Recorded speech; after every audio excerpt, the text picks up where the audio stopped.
D'acord, doncs benvingudes a totes aquí al Centre LGTBI de Barcelona.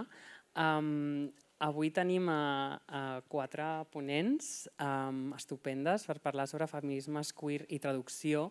Aquesta és la tercera taula rodona d'un projecte que es diu La Paraula en Disputa, que estem organitzant des de la Facultat de Traducció amb el suport de la FAS, Fundació Autònoma Solidària, i en col·laboració amb el Centre LGTBI. Volem recordar-vos que aquest cicle té 4 taules rodones. La quarta taula, que vol ser un punt de trobada entre editorials, biblioteques, i llibreries, perdó, al voltant també de la traducció i els diferents feminismes que hem estat tractant. La primera taula va tractar sobre la discapacitat, la segona sobre la diversitat ètnico-racial, aquesta els feminismes queer, i volem veure al final com arriba tot aquest pensament i qui el distribueix a l'última taula. L'última taula no passarà aquí, sinó a la Facultat de Traducció i Interpretació el dia 10 de juliol, sí, a la nostra facultat. Aquí us deixem la pàgina web del congrés perquè s'emmarca dins d'un congrés sobre traducció i gènere els dies 8, 9 i 10 de juliol a la facultat. D'acord? Així que comencem amb els feminismes queer y la traducción. Venga. Gonzalo os ha dicho que tenemos unas invitadas estupendísimas. Son referentes cada una en sus respectivos ámbitos, pero yo voy a hacer una breve introducción de cada una de ellas. Empezando por mi derecha tenemos a Ira Ibris, que es una militante transfeminista, pensadora comunista queer y miembro del área de disidencias LGTBIQA+ de la organización Anticapitalistas. Ha coordinado la antología Las degeneradas trans acaban con la familia y es autora del ensayo abolicionista del género... Perdón. Ha coordinado... ¿Dónde te has quedado? Empiezo. Tenemos a Ira Ibris, que es militante transfeminista, pensadora comunista queer y miembro del área de disidencias LGTBIQA+ de la organización Anticapitalistas. Ha coordinado la antología Las degeneradas trans acaban con la familia y es autora del ensayo abolicionista del género Mutantes y divinas, ambas publicadas por Caótica. Ella trata de vincular la liberación trans y no binaria con la imaginación socialista para así hacer posibles colectivamente futuros de cuidados comunizados, géneros promiscuos y mucha purpurina ecosocialista. A su lado tenemos a Mayoko Ortega, que es activista afrofeminista, antirracista y de la disidencia sexual, que en los últimos años ha activado pensamiento afrocentrado y afrofeminista desde proyectos colectivos como Conciencia Afro en Madrid y La Casita Ediciones en Barcelona. En la actualidad forma parte de un colectivo de investigación artística sobre pensamiento negro radical titulado In the Wake, Laboratorio Experimental de Pensamiento Negro, y es docente universitaria en Tufts University y Middlebury College. También ha trabajado como autora y editora en diversas publicaciones sobre feminismos negros queer, como Barbarismos queer y otras esdrújulas, publicado por Bellaterra en 2017, o Las negras siempre fuimos queer, del libro del buen amor, Sexualidades raras y políticas extrañas, publicado en 2019. A su lado tenemos a Rosa María García, que es traductora, filósofa, socióloga y doctoranda con un proyecto de tesis sobre feminismo marxista. Se dedica a la traducción, a la investigación social y al apoyo a personas trans. Ha formado parte de la Asamblea del Orgullo Crítico de Murcia y ha trabajado con la asociación Rebelión Feminista. También escribe para diferentes medios de comunicación. Y por último tenemos a Gracia Trujillo Barbadillo, que es doctora en Sociología, profesora en la Universidad Complutense de Madrid y activista transfeminista. Investiga y escribe sobre teorías y prácticas políticas feministas y LGTBI+ queer en el Estado español desde los años 70, así como sobre memorias y archivos sobre epistemologías críticas y transformadoras en el ámbito educativo, entre otros temas. Es autora de libros como Deseo y resistencia, 30 años de movilización lesbiana en el Estado español, publicado por Egalés en 2009, de Fiestas, Memorias y Archivos, Política Sexual Disidente y Resistencias Cotidianas en España en los años 70, publicado por Brumaria en 2019, y El feminismo queer es para todo el mundo, publicado por Catarata en 2022. En su labor activista ha sido parte de la Asamblea Transmaricabiboyo de Sol del 15M y del Orgullo Crítico madrileño desde sus inicios. Bueno, es un honor compartir espacio con personas con un currículum tan extenso. Pero entrando ya en materia, la primera cuestión que queríamos tratar en esta mesa sobre traducción y feminismos queer, y empezando un poco por lo más general, tiene que ver con cómo relacionáis cada una de vosotras el lenguaje y el discurso con la representación de la identidad, ¿no? Es decir, ¿de qué manera creéis que ese lenguaje y ese discurso influyen a la hora de expresar vuestras ideas o incluso en el pensamiento crítico y su divulgación? El orden, como prefiráis.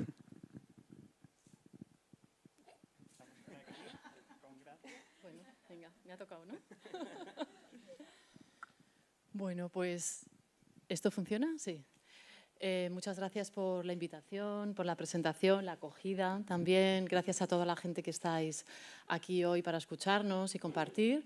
Y bueno, pues encantada, la verdad, de estar aquí, además con este lujo de compañeras con las que seguro que vamos a tener un montón de ideas circulando esta tarde por aquí, ¿no?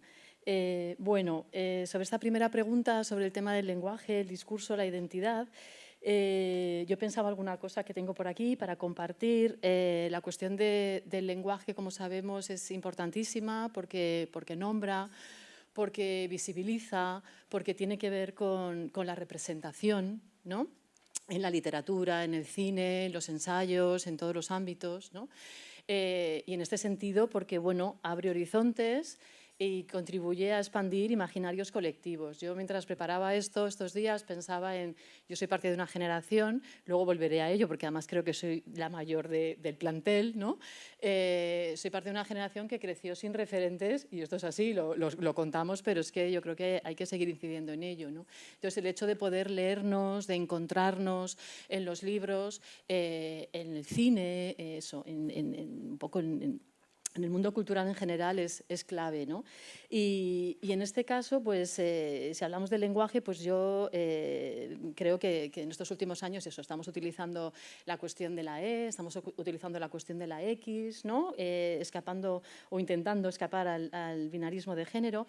Y estamos intentando utilizar otras expresiones también. Por ejemplo, yo en Brasil me encanta cuando la gente empieza coloquios así, dice buenas tardes a todas las personas que estáis aquí. Digo, mira, esto de las personas lo voy a copiar, ¿no? Porque hablando de imaginarios y de posibles horizontes, pues bueno, ojalá, ¿no? Esa utopía de poder referirnos a nosotros mismos como personas, sin todos los marcadores que nos atraviesan, ¿no? Como pues esto, el género, la clase social, la raza, la edad, la capacidad, la etnia, etcétera, ¿no?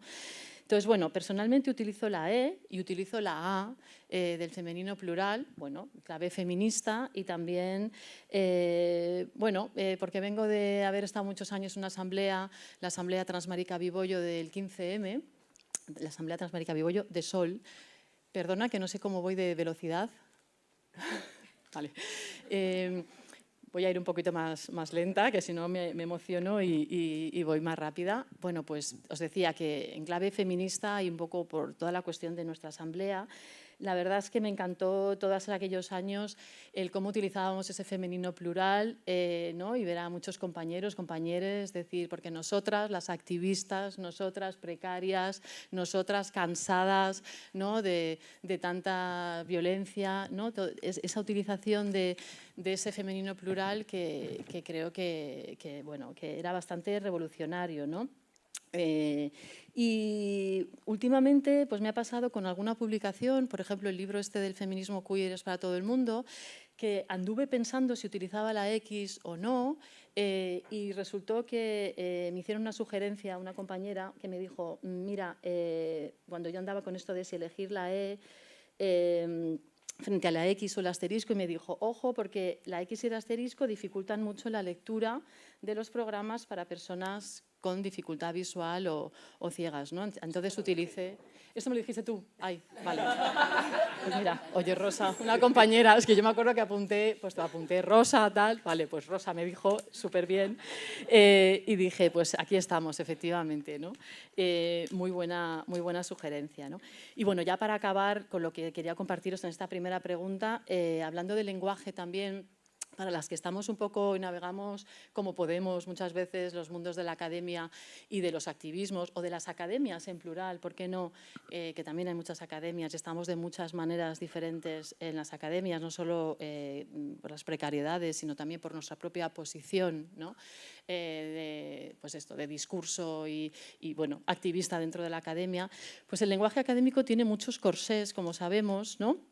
Y bueno, yo siempre he sido muy crítica con esto y también con la cuestión de que tenemos que hacernos entender. Tenemos que utilizar un lenguaje que llegue a la gente, seguir haciendo mucha pedagogía y entonces el lenguaje académico no puede ser enrevesado y no puede ser que no se entienda cuando hablamos de todos estos temas nuestros y en general, ¿no?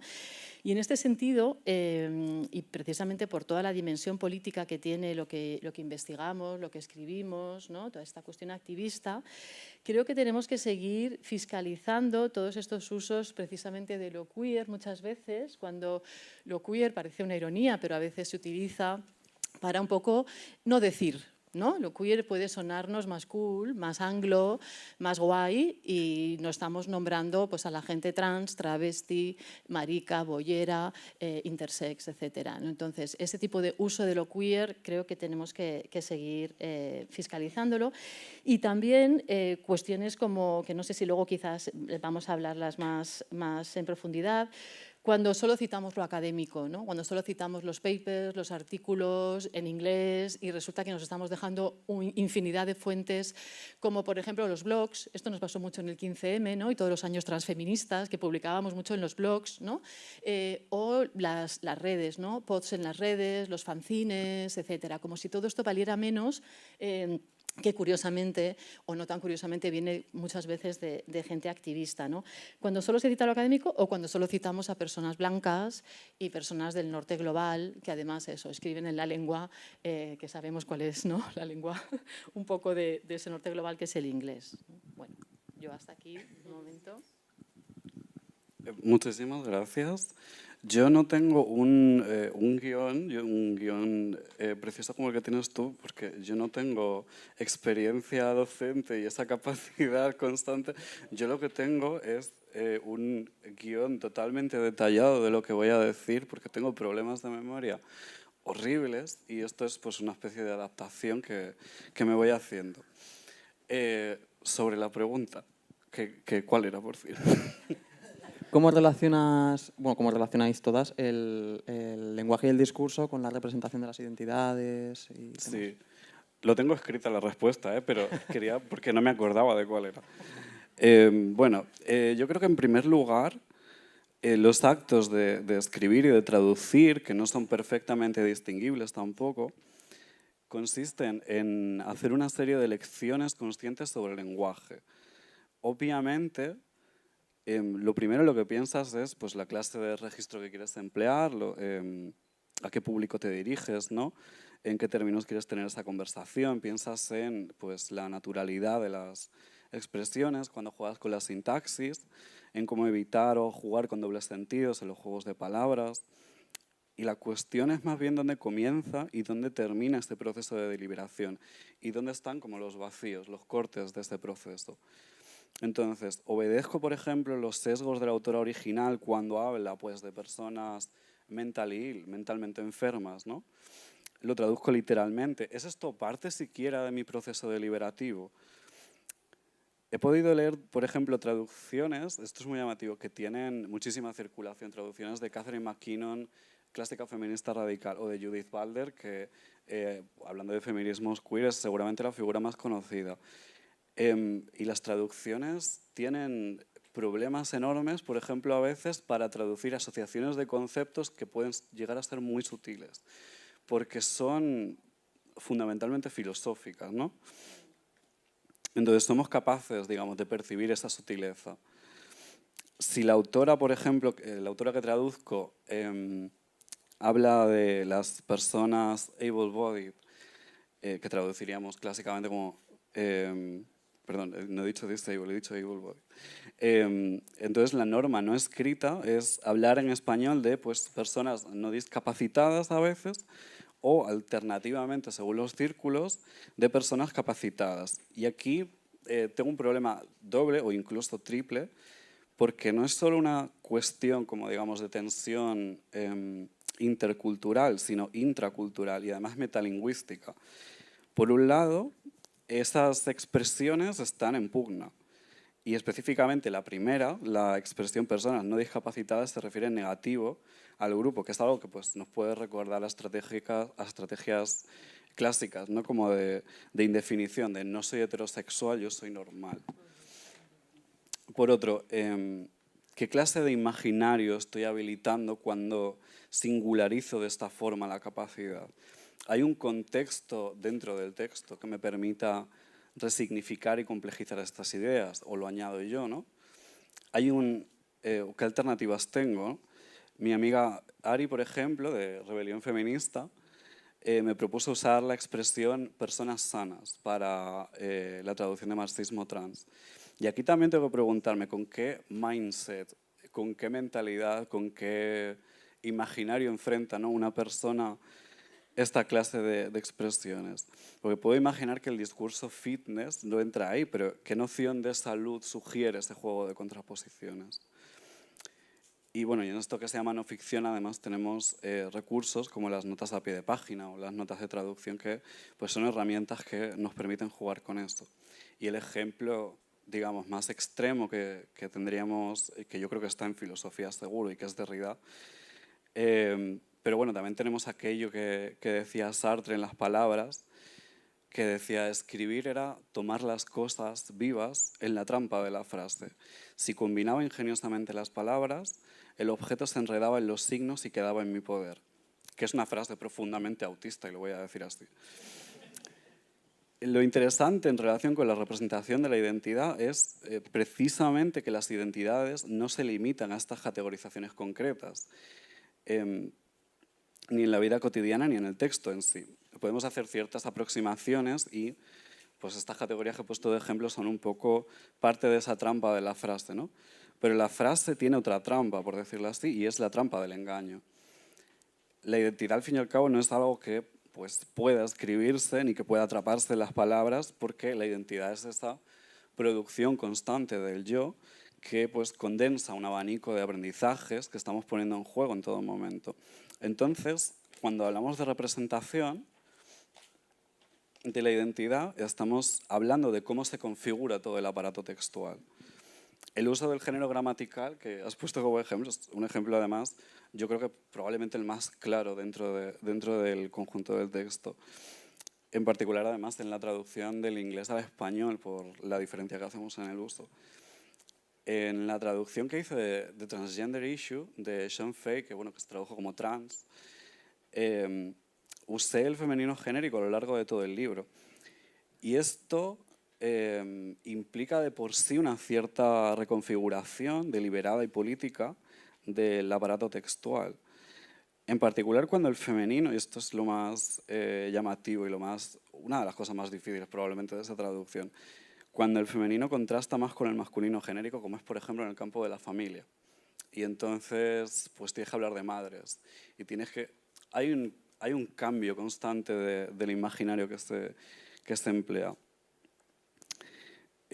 Una cosa que propongo en mi última traducción, que ahora está en proceso de revisión, es que el texto use el femenino genérico en ciertas secciones y el masculino genérico en otras, porque creo, y no voy a comentar qué libro es, pero creo que ayuda con el curso del texto. Y seguramente además me van a quitar toda esa parte porque rompe la norma de la coherencia, ¿no? Pero mi defensa sería, contribuye a comprender o incluso explicar el curso del pensamiento que sigue. Le añade al texto una cierta comprensión del original sin romper, digamos, con lo central de su configuración, porque esto también forma parte del trabajo de traducción. Y bueno, hasta ahí mi respuesta. Casi nada. Bueno, yo también, ¿no? Buenas tardes a todes, todas, todos. A la pregunta, que la tengo también apuntada, por eso no, la tengo también apuntada, no me hace falta que me la recuerdes, pero sobre si el lenguaje era o es el lenguaje y el discurso, si son, bueno, elementos importantes, ¿no? Y claro, obviamente, ¿no? O sea, ¿qué vamos a decir aquí? Pues no vamos a decir otra cosa, ¿no? Pero, digamos, como más allá de eso, para mí creo que son elementos fundamentales, ¿no? Para la creación de una identidad. Perdón. Pero creo que una cuestión importante, al menos para mí, es cómo pensar esto en términos de para la creación de una identidad colectiva siempre, ¿no? Y también desde ese colectivo, ¿no? Seguramente el lenguaje verbal o el lenguaje escrito, ¿no?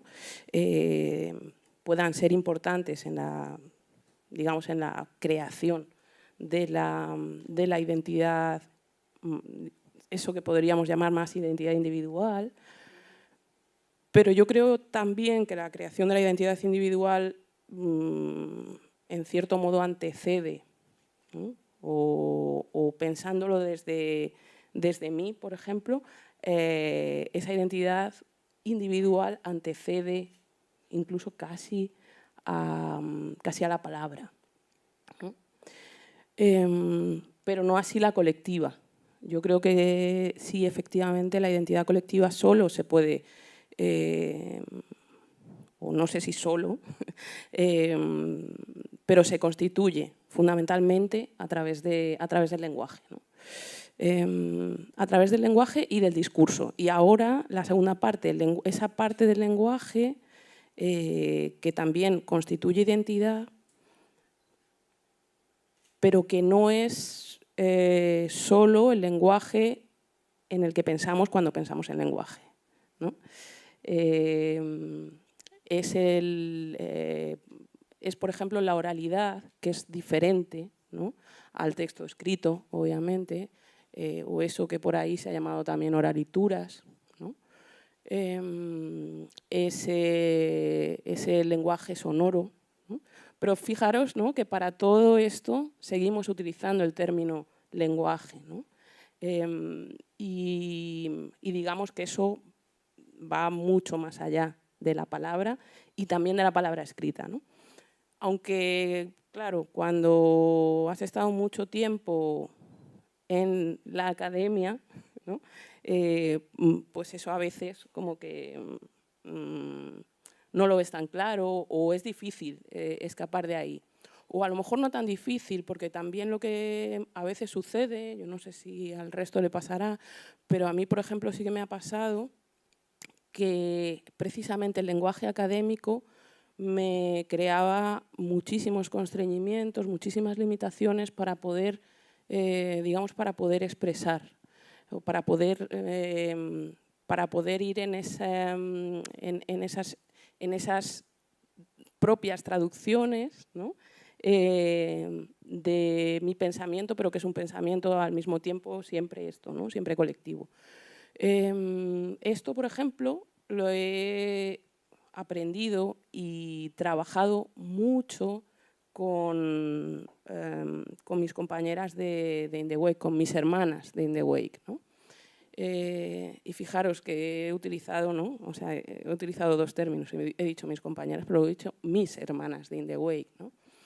Y este, por ejemplo, es un buen ejemplo, ¿no?, la utilización del término hermanas en In The Wake, que es ese colectivo del que antes, cuando me presentabais, era In The Wake, que además es así, ¿no?, o sea, es bilingüe.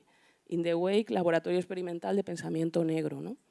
Y pues ahí trabajamos mucho y pensamos mucho con elementos que no son en la escritura, exactamente, ¿no? Trabajamos con oralidades, oralituras, trabajamos con la memoria sonora, ¿no? Con la palabra sonora, ¿no? Y las evocaciones que para nosotras tiene esa palabra sonora, ¿no? Trabajamos con el cuerpo, por ejemplo, también, ¿no? Con todos esos otros lenguajes que descentran, digamos, un poco lo que entendemos como, no sé si como lenguaje, pero sí, desde luego, como herramientas de pensamiento, ¿no? Y decía, y me quiero detener en esto y ya paso a la siguiente, ¿no? Pero decía, por ejemplo, quería poner ya un ejemplo, ¿no? Además, porque si esto es una mesa sobre traducción y feminismos queer y demás, pues creo que es bastante pertinente, ¿no? Pero, por ejemplo, sobre esta cuestión que he enunciado, ¿no? De mis hermanas de In the Wake. Y la dificultad que, por ejemplo, para nosotras, nosotres, en tanto que personas de la afrodiáspora, personas disidentes sexuales y de género de la afrodiáspora, por ejemplo, pues tienen las cuestiones de traducción o ver ciertas cosas traducidas. Nosotras no hay tantas cosas traducidas o no hay muchas o prácticamente, o muy pocas, dejémoslo así, muy pocas cosas traducidas de pensamiento negro en general, aunque bueno, ahora después vamos a hablar de eso, que por eso se formó, por ejemplo, la Casita Ediciones, ¿no? Pero de pensamiento negro, queer o algo por el estilo, particularmente, ¿no? Y de repente con las cosas que te vas encontrando por ahí, o sea, nosotras obviamente en inglés, por ejemplo, ¿no? Que es como el idioma del imperio, también en este caso, ¿no? Digo, también para el pensamiento negro, pues eso también funciona, ¿no?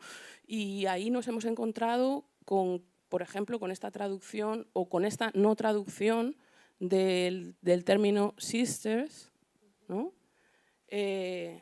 Porque supuestamente en la traducción al español-castellano se entiende como, que tiene una connotación religiosa, ¿no? O sea, hermanas como monjas o algo por el estilo, ¿no? Entonces, claro, cuando yo veo estas notas de traducción, por ejemplo, ¿no? A pie de página, alucino y digo, bueno, dime que eres una persona blanca sin decirme que eres una persona blanca. No has puesto un pie en las comunidades negras o afro de este territorio, porque si no, no dirías que sisters no tiene traducción y que hermana solo se utiliza en un contexto religioso. Tiene un contexto espiritual, claro que sí, pero espiritual, no religioso. Pero es un concepto de uso habitual dentro de las comunidades negras, por ejemplo, en este territorio, ¿no? Bueno, lo dejo aquí porque ya me he extendido un poco más de lo que quería, pero luego podemos seguir. Bona tarda a totes y totis. Muchísimas gracias por la invitación. Muchas gracias a los trabajadores que hacen posible el acto. Yo la verdad es que quería decir muy poquitas cosas en esta pregunta. Pero bueno, cuando me preguntaba un poco como la relación que tenía pues mi propio ejercicio desde las disidencias con el lenguaje, llegué a la conclusión de que estoy completamente loca en lo que respecta al lenguaje. Es que, o sea, un poco en un tono de anécdota, pero ojalá hubieseis visto en el proceso de escritura de Mutantes y Divinas la obsesión que suponía la cuestión del lenguaje, de buscar que cada frase, cada párrafo tuviese como unas palabras precisas sin historia de dominación detrás, lo cual resultaba ser muy complicado cuando una lengua viene del imperialismo y la colonialidad. Y bueno, creo que esto podía ser interesante precisamente cómo había una búsqueda deliberada, ya no solo de que las palabras que emplease no fuesen estructuralmente violentas, sino peor aún, que no tuviesen fantasmas de exclusión en su propia historia. Que soy consciente que dentro de, bueno, yo vengo de la filología inglesa, que dentro de los debates filológicos hay mucha gente que está muy en contra de este intento. Te van a decir, no, el lenguaje no funciona así.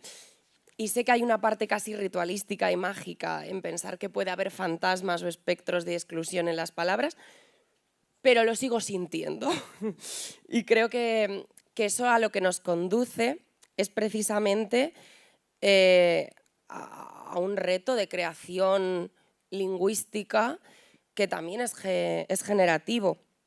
En ese sentido, como un poco recogiendo las reflexiones de una feminista negra que se llamaba Hortense Spillers, ella planteaba que de alguna forma el binarismo de género, la racialización, como otras tantas formas de dominación, son también gramáticas y que por lo tanto también el lenguaje con el que se nombra a los cuerpos subyugados les da forma. Y creo que, por lo menos en mi caso o en el caso de los espacios políticos que me rodean, esto nos ha conducido a una conciencia de que hace falta crear nuevos lenguajes, nuevas formas de expresarse, porque os invito a ello. Si de verdad hacéis esta tareita de voy a intentar de verdad que el lenguaje no reproduzca formas de dominación, es muy, muy difícil. Y yo quería cerrar precisamente como, no preguntando, no porque tampoco creo que haya tiempo, pero lanzándoos un poco, que para mí un gran reto es cómo combinar el desafío activo a los lenguajes hegemónicos con la accesibilidad en muchos sentidos, ¿no? Porque muchas veces las formas más sencillas de hacer llegar algo están cargadas hasta los topes de la estructura de sentimiento del capitalismo racial y de las formas burguesas de entender y percibir la realidad. Y cuando tú intentas romper con esto o ser experimental, porque creo que la lucha contra lo dado tiene que tener un grado de experimentación, pues esto se vuelve menos accesible y ya cierro con, creo que también es importante pensar al tiempo que nos comprometemos con que el lenguaje llegue a todos y con buscar formas a poder ser colectivas de acercar ideas más complejas, que también hay un sesgo en qué es lo que se entiende o no por accesible. También lo que viene a disputar los marcos naturalizados choca y se va a presentar como precisamente algo que te genera una disonancia de algún tipo con lo que tú creías conocer. Y a veces esto también es positivo, es decir, a veces también el lenguaje tiene que enfrentarte a lo conocido y eso no quiere decir que sea elitista. Pienso, por ejemplo, el caso de la E. A mí lo que más me interesa de la E no es solo un ejercicio de respeto a las vidas no binarias o quienes se sienten más a gusto, sino cómo impugna pues falsos universalismos sobre el lenguaje y cómo te coloca ante un pequeño abismo y que esa sensación de rechazo, de rabia, de inquietud que te puede generar la E también construye mundos, ¿no? Entonces, sé que no he dicho nada cerrado, pero te lo dejo allí.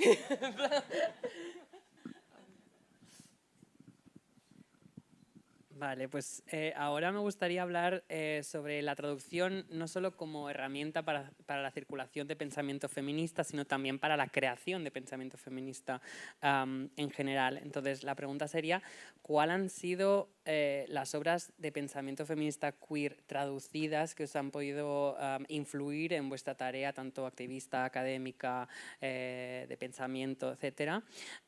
Y si creéis que hay algunas obras que se echan en falta traducidas, también pensando en la traducción como una herramienta de accesibilidad. Entonces, ¿creéis que hay algunas que no han llegado a nuestro territorio y son necesarias? También, ¿cómo os han podido ayudar a cada una en vuestra, digamos, especialización, desarrollar vuestro pensamiento y vuestra, vamos a decir, la mirada crítica al mundo en cuanto a feminismos queer, marxistas, antirracistas, etc. ¿Puedes repetir un momento esta última frase? Sí. Perdón, O sea, que obras traducidas o no os echan de menos también para poder aunar diferentes partes del feminismo, ¿no? Así que, quien quiera empezar, podemos empezar por Ira. Vale. Venga. Vale. Bien, pues voy a ser concisa. Bueno, en mi recorrido vital yo creo que hay un caso de una traducción muy paradigmática, en el sentido de que abrió nuevas posibilidades en el campo de la lucha política y simplemente porque salió en el momento correcto. Y creo que es La política de todes de Holly Lewis, como por dar un breve contexto dentro de la izquierda radical y en particular dentro de las izquierdas marxistas. Veníamos de que un señor que se creía muy listo sacó un libro que se llamaba La trampa de la diversidad, y de que empezasen a crecer como los discursos antitrans dentro de filas feministas antiderechos. Y esto había colocado al activismo trans y queer en una posición tremendamente defensiva, en la que había muy poco lugar para la autocrítica, muy poco lugar para una imaginación política que fuese más allá de las identidades tal como se nos presentan, más allá del marco de los derechos humanos. Y en ese momento apareció este libro que realmente es un libro marxista, inclusivo, abierto, pero la amo, pero tampoco es una joya en un sentido. Hay gente que ha escrito como mucho más fino y, sin embargo, creo que este libro lo que permitió fue a mucha peña queer, disidente, decir, hostia, se pueden hacer críticas a nuestras formas de entender la lucha sin que sean con un deseo de acabar con nosotras o sin que sean con un deseo de relegarnos a un plano secundario en otras luchas. Entonces, para mí fue muy importante porque creo que la traducción que hizo Bellaterra de La política de todes realmente nos abrió muchas puertas. Fue a partir de ahí que pudimos empezar a introducir pues, los debates de los marxismos queer y trans. Como que de veras siento que algunas de las ideas que hoy podemos trasladar de forma más o menos dominante en espacios activistas eran absolutas herejías antes de esta publicación. Nos hubieran llamado transfobas, nos hubieran dicho que tenemos homofobia interiorizada. Entonces, para mí fue un libro muy clave, la verdad, y lo sigo recomendando un montón por cómo invita a empujar más allá de nosotras mismas y a entender que, bueno, que no todas las críticas albergan un deseo de destrucción, ¿no? Y luego, vale, pues responder breve a libros que echo de menos, pues enumero. Hay un libro que se llama Feminism Against Cisnes. Buena suerte a quien le toque traducir cisnes. Vamos a traducirlo como feminismo contra lo cis. No es lo mismo, pero editado por Emma Heaney, una compilación de textos maravillosas sobre repensar lo cis como norma racial y capitalista y sobre qué retos nos lanza. Otro que es el de Enemy Feminisms de Sophie Lewis, sobre cómo dentro de las filas feministas puede haber articulaciones abiertamente reaccionarias y cuál debe ser nuestro papel, que igual no es tanto que cuando una feminista tiene ideas fascistas o reproduce discursos sobre el gran reemplazo, racistas o es transfóbica, igual no basta con simplemente decir no es feminista, sino que tenemos que aprender que navegamos una lucha donde también hay compañeras fascistas, propietarias de casas rentistas, gente que desearía vernos morir, algunas de las compañeras de trinchera, y creo que es muy interesante, lo sacará Bellaterra el año que viene. Luego, Revolutionary Mothering, de Alexis Pauline Gams, porque, bueno, se han ido popularizando mucho los textos en torno a la abolición de la familia y los cuidados queer y los parentescos otros. Y es verdad que, pues, al igual que pasó un poco con los estudios transgénero, luego lo mencionaré, pues, o al igual que pasa porque vivimos en una sociedad impregnada por la blanquitud, como que no se ha reconocido lo suficiente, ¿no? El legado imaginativo y práctico que ha tenido las comunidades afroamericanas y chicanas a la hora de imaginar vidas más allá de la familia. Y creo que Revolutionary Mothering es un libro muy incisivo precisamente porque nos enseña a no caer en respuestas simplonas de el maternar como algo solo patriarcal, sino que el maternar también puede ir vinculado a tradiciones de lucha. None of the Above, de Travis Alabanza. Un libro súper ameno, súper para todos los públicos, de una actriz trans de Reino Unido, pues reflexiones sobre el no binarismo, el capitalismo, romper con las categorías de hombre y mujer cuando se ocupa una posición de clase trabajadora y racializada. Me sorprende mucho que no haya salido todavía. Y digo dos más, perdón. Everything for Everyone es una novela de ficción especulativa de Michelle O'Brien e Iman Abdelhadi. Pues son como historias orales de personas que participan en una revolución socialista y cómo se construyen las relaciones del futuro al calor de las luchas concretas. Es muy interesante. Creo que sale en catalán pronto con Manifest, porque un amigo mío hizo la traducción y odió el trabajo. Y por último, I Hope We Choose Love, de Kai Cheng Tom.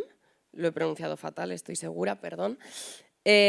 Una escritora trans de descendencia china canadiense que son como una serie de reflexiones fragmentadas pues sobre el amor en tiempos reaccionarios, pero creo que introduce algunas reflexiones, valga la redundancia, muy interesantes sobre el punitivismo dentro de las comunidades queer y cómo en particular herramientas que se hacen presentar como de justicia social se ceban específicamente con sujetos muy vulnerables, personas sin hogar, personas racializadas, personas transfemeninas. Entonces esto, si hay alguien aquí, editores, traductores, pues os he dejado una lista. Interesante. Yo no voy a hacer ninguna sugerencia para que no me los quiten, Claro. ¿sabes? No se trata de eso, pero esto conecta, conecta con cosas que a su vez quería plantear, ¿no? alrededor de esta pregunta, ¿no? Porque imagina la importancia, ¿no? Imaginad la importancia que nosotros le damos a la traducción como un elemento, como una vía de circulación y de producción, ¿no? de conocimiento, que hemos creado la Casita Ediciones, que bueno, es una asociación cultural, pero que en realidad es un proyecto de intervención crítica, o eso intenta ser al menos, ¿no? en las políticas editoriales que se hacen en el Estado desde una perspectiva feminista negra, ¿no? Y lo hemos creado a partir de una constatación y una preocupación, ¿no?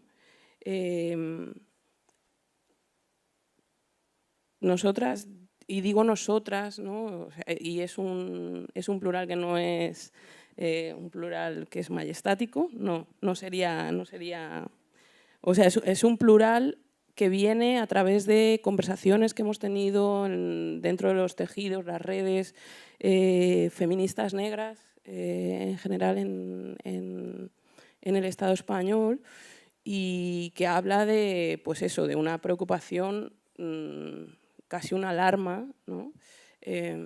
Por qué cosas se estaban haciendo, qué cosas se están traduciendo, y sobre las políticas editoriales, ¿no? Más en general. Y también sobre qué pasa con esas políticas editoriales, ¿no? Con la gente que está produciendo, con la gente negra, feminista, queer, y no, también, que está produciendo en este territorio, ¿no? Que está produciendo pensamiento, que está escribiendo en este territorio, pero traducimos a Angela Davis, ¿no? Esta es la eterna cuestión, ¿no?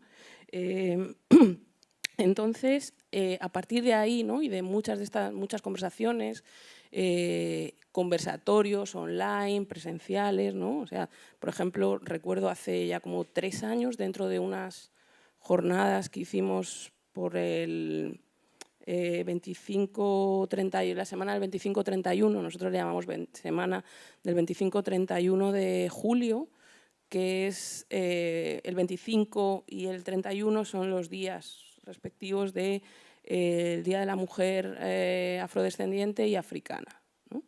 Y entonces en ese marco pues hicimos unas jornadas, ¿no? Coordinándonos en red con las diferentes colectivas, ¿no? Organizadas de feministas negras o de mujeres negras que no se denominan feministas, pero organizadas, ¿no? En el Estado, y uno de los conversatorios que teníamos era precisamente este, de las políticas editoriales, ¿no? O sea que para nosotras es un tema, y es un tema muy, muy importante, ¿no?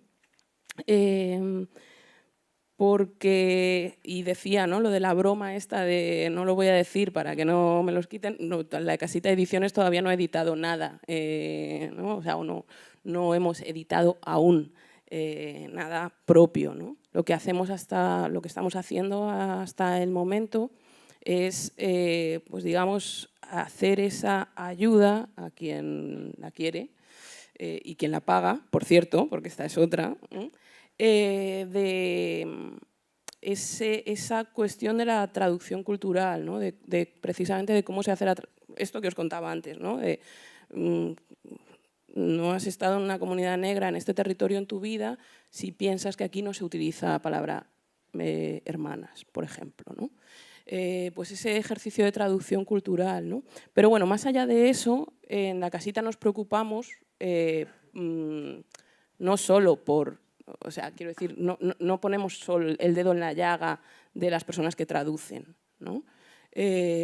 Sino que vamos más allá y pensamos en precisamente cuál es nuestra posición dentro de eso que es el mercado. Y utilizo la palabra con precisión, el mercado, la industria editorial, ¿no?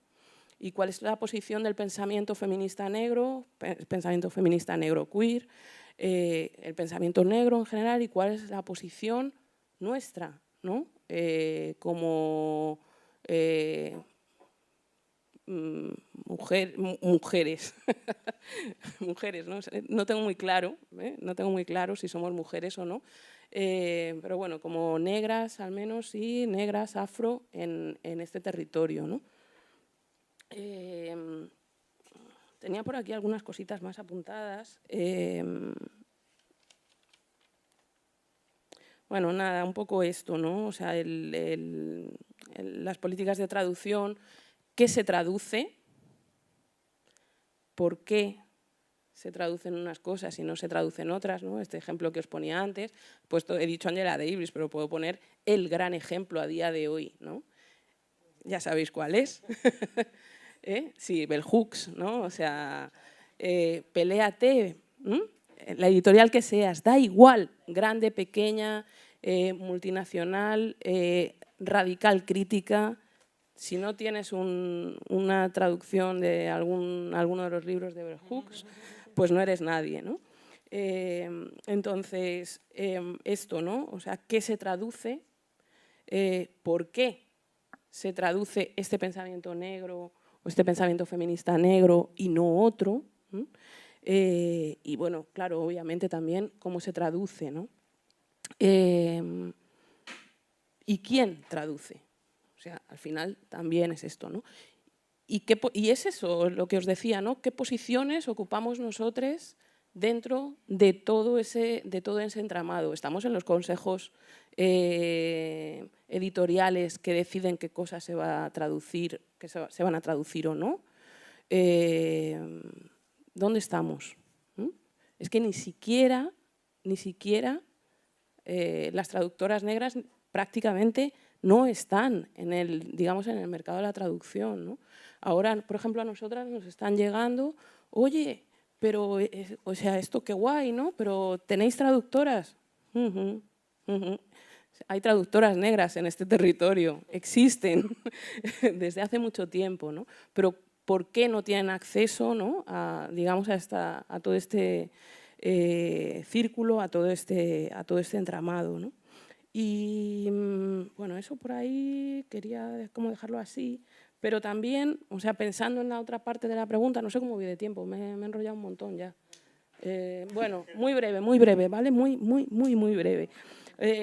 Porque estaba pensando, ¿no? O sea, qué obra de pensamiento negro queer para mí ha sido importantísima cuando estaba como preparando todo esto, ¿no? Y creo que sin duda para mí fue que me estalló la cabeza y me dio la posibilidad de pensar mi trabajo desde otro lugar. Fue Riley Snorton, y la traducción que hizo Bellaterra en 2019. Estamos citando mucho a Bellaterra y no, tampoco es que yo me lleve especialmente bien con Bellaterra ni nada. De hecho, tengo algunas cosas con Bellaterra, pero bueno, da igual. Pero sí, tradujo Black on Both Sides, que la traducción la hizo Javier Sáez, precisamente, y lo tradujo como Negra por los cuatro costados. Bueno, Black on Both Sides, ¿cómo es? El subtítulo es... no me estoy acordando ahora del subtítulo. Bueno, da igual. La cuestión es que para mí esta fue una obra fundamental, ¿no? Porque me dio la oportunidad de pensar, ¿no? A lo largo de la historia o a través de la historia, ese entramado entre lo negro y lo trans, y cómo son inseparables y cómo la fuga por ejemplo, Riley lo plantea obviamente en Estados Unidos, ¿no? Una historia racial de la identidad trans, perdón, que no me acordaba el subtítulo. Y entonces Riley lo plantea en el contexto de Estados Unidos como la fuga, en muchos casos la fuga de la esclavitud, se produjo a través de una fuga de género, ¿no? Y cómo desentrañar o desimbricar esas dos cuestiones era prácticamente imposible. Y a mí me dio, o sea, no es que me estallase la cabeza por leerlo, sino cómo podía yo pensar las cosas que estaba trabajando, digamos, con esa idea también, ¿no? Y, por ejemplo, yo siempre digo que en mi artículo de Céspedes y la colonialidad del archivo, que es una de las pocas cosas que yo suelo citar, aunque no os lo he dado, no sé por qué, pero bueno, porque me parece que es la puta hostia, ¿sabes? O sea, yo os lo digo así. Céspedes y la colonialidad del archivo, pues yo no hubiese podido como pensar la figura de Céspedes, ¿no? Sin haber leído a Riley, ¿no? Y este libro de Riley en concreto. Y luego me dio también para conocerle y, bueno, y ya tejer cosas de alianzas que también estaban, ¿no? por aquí, pero bueno, ya lo dejo aquí porque ya me he liado, me he enrollado un montón.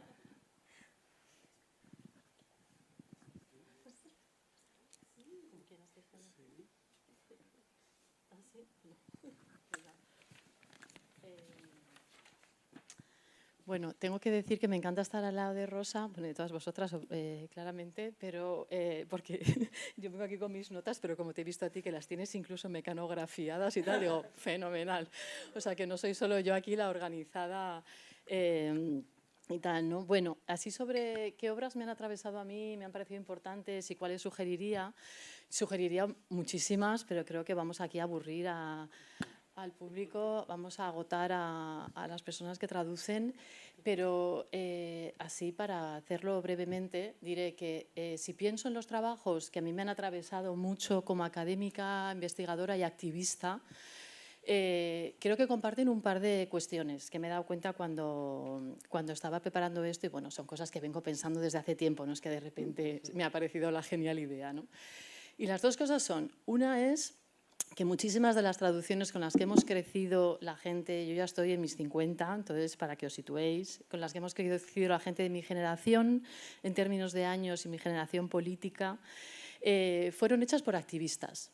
O sea, nosotras crecimos con, literalmente, en el ámbito activista, con traducciones que nos llegaban de gente activista. Me estoy refiriendo, en mi caso, por ejemplo, la Escalera Caracola, que fue este centro social que ocupamos a finales de los 90.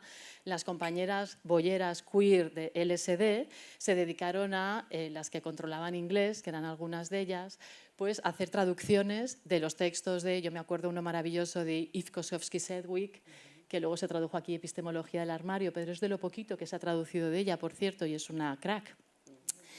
Yo me acuerdo que es la primera vez que escuchábamos hablar de Haraway, no sé, teóricas queer, que no teníamos absolutamente ni idea, os estoy hablando de finales de los 90. Y fue ahí, fue en nuestra casa ocupada, gracias a estas compañeras activistas que dijeron, venga, las que saben inglés que traduzcan, ¿no?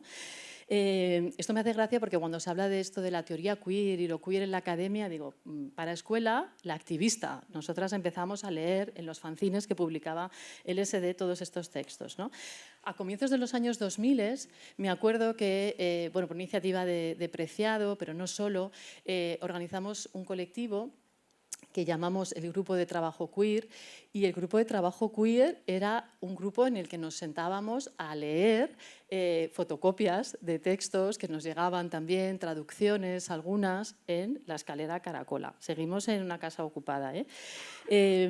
Y recuerdo también que en aquellos tiempos, en los años 90, teníamos alguna traducción ya, por ejemplo, en el campo de la literatura, que nos voló la cabeza a muchas de nosotras. Por ejemplo, aquí me estoy yendo en la literatura, pero por ejemplo, Janet Winterson, la maravilla de las maravillas es que en los años 90 teníamos obras como La Pasión, que es alucinante, que por favor leedla si no la habéis leído, Fruta prohibida.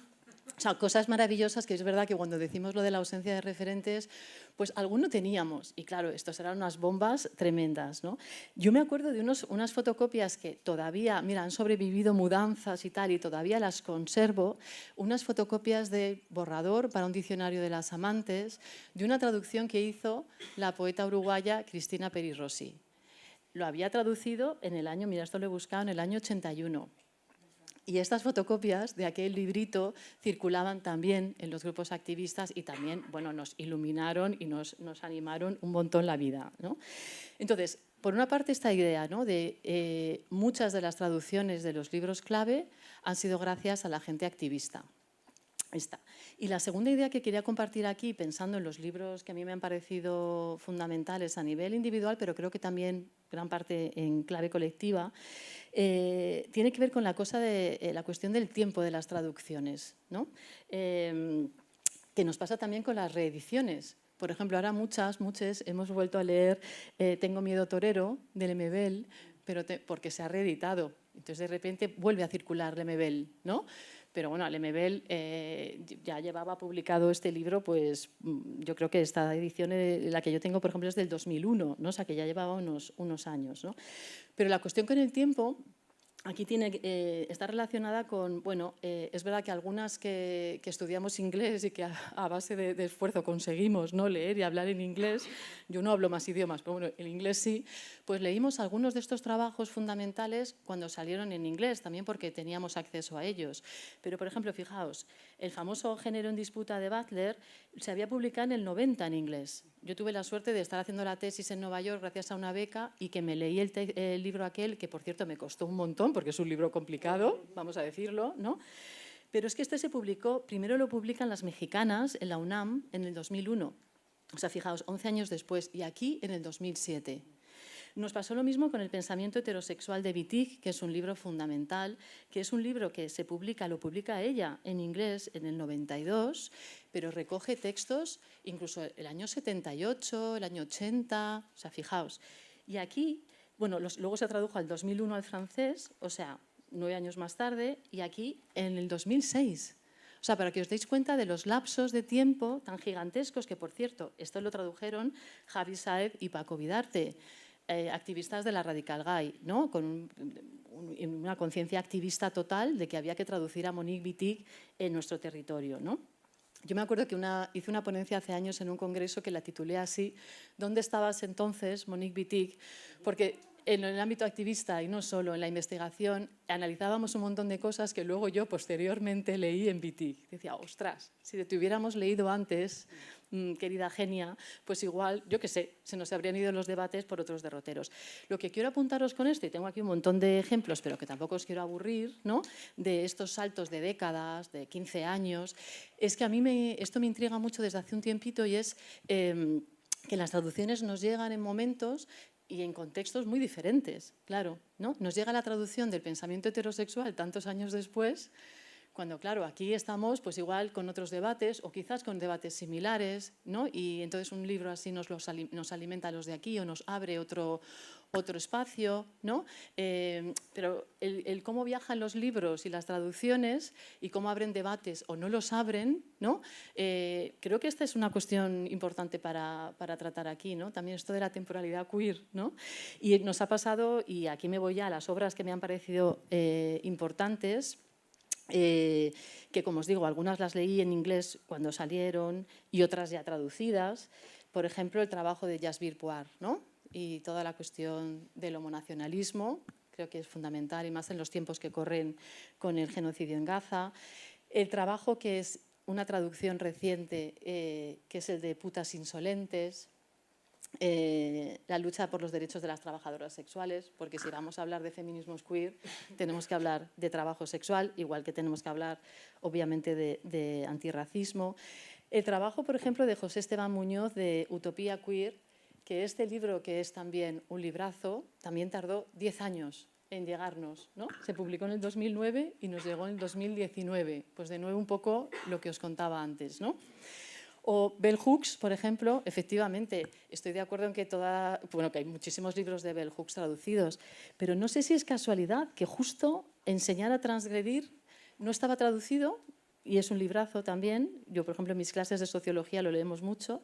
Es un libro del 94 que Marta Malo, que es activista, compañera de hace años de la Caracola, ha traducido y se ha publicado en el 2021. O sea, de nuevo, el salto temporal, de nuevo una activista detrás, ¿no? Los trabajos de Halberstam, que nos han ayudado muchísimo, ¿no? Masculinidad femenina, El arte queer del fracaso, maravilloso libro, ¿no? Y, por ejemplo, os pongo otro ejemplo, así ya para no aburrir mucho, el libro de Un archivo de sentimientos, de Anne Chefkovich. Este es un libro que yo ahora he podido ya decirle a gente que trabaja conmigo en trabajos de fin de máster, en tesis, etcétera, oye, hay una traducción. Porque muchas veces me pasa que la gente no lee inglés. Y este libro, si trabajas en temas de archivos, es que es fundamental, ¿no? Este de Un archivo de sentimientos. Entonces, este es otro libro que tardó 15 años en ser traducido. Y de nuevo, por cierto, una traducción de Javi Sáez, que lleva muchísimos libros traducidos y hay que agradecerle mucho ese trabajazo, ¿no? Bueno, Susan Stryker, Historia de lo trans, también maravilloso y también con un lapso de años de 11 años. O, por ejemplo, Sueli Carneiro, que es una afro negra de Brasil, que a mí me encanta y que hay muy poquito traducido de ella. Hay solo un libro que se llama Escritos de una vida, ¿no? Más recientemente yo estaba pensando, ¿qué libros hemos leído que las traducciones nos han llegado y de repente estábamos hablando todas? Pues, por ejemplo, os digo, Stone Butch Blues. Pero es que Stone Butch Blues vengo de hace 2 días de estar en Iruña dando una formación sobre también temas feministas, queer y tal, y yo puse este ejemplo como también ejemplo de un librazo que hay que leer, ¿no? Y me decían, pero si se tradujo primero al euskera. Sí, Y dije, pues no lo sabía, qué cosa más interesante. Primero se traduce al euskera por un grupo de gente activista y luego se dice, oye, y entonces Judith del Río y Laila Martínez dicen, venga, compañeras, al castellano también, ¿no? Y os quería mencionar otro que quizás no ha circulado tanto, pero que os voy a recomendar mucho y luego volveré sobre él, que se llama Membrana, que es una traducción que ha hecho un compi amigue de activista que se llama Alberto Poza, de un taiwanés que se llama Chita Wei, que es un libro maravilloso con una protagonista boyera, con un futuro distópico total, en el que él hace una propuesta súper queer de traducción, luego si queréis os menciono.